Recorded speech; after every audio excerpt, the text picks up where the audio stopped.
થવા દો તઈ. એક વખત પરાક્રમી વીર વિક્રમ સ્કૂટર લઈને તબડક તબડક કરતા જંગલમાં શિકાર કરવા નીકળ્યા હો. સ્કૂટર ઉપર તબડક તબડક. હા, જૂનું લીધું તું ને. પણ વીર વિક્રમ પાસે સ્કૂટર આવ્યું ક્યાંથી? હપ્તેથી લીધું તું. સાનો મોનો હાબર ગપ કરમાં. સ્કૂટર ના તબડક તબડક અવાજથી આખું જંગલ ગાજી ઉઠ્યું હો. એમાં સાંજ પડી ગઈ.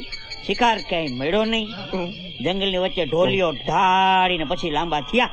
ડોલિયો જંગલમાં ક્યાંથી આવ્યો? એ હું આપી આવ્યો તો. બરાબર મધરા થાય ને વીર વિક્રમ નો મોબાઈલ રણક્યો. મોબાઈલ? હા, મોબાઈલ. વીર વિક્રમે મોબાઈલ ઉપાડ્યો અને સામેથી ખુખાર અવાજમાં રાજા રાવણ બોલ્યો કે હું રાજા રાવણ બોલું છું. તમારી સીતા મારા કબજામાં છે. જો તમારામાં તેવડ હોય તો લંકામાં આવીને છોડાવી જાજો. રાવણની વાત સાંભળી અને વીર વિક્રમ બોલ્યા, ભાઈ રાવણ, તમારી વાત સાચી, પણ આ રોંગ નંબર છે હો. હું રાજા રામ નહીં પણ વીર વિક્રમ બોલું છું. અને વિક્રમ નું નામ સાંભળી રાજા રાવણ ખુશ થઈ ગયો અને બોલ્યો, ઓહો પરદુખ ભંજન વીર વિક્રમ, તમે શું કરે છે અમારે બેન ગંગા સતી અને પાનબાઈ? ગંગા સતી અને પાનબાઈ? હા, એમને મેં મારા ધર્મના બેન માયના છે.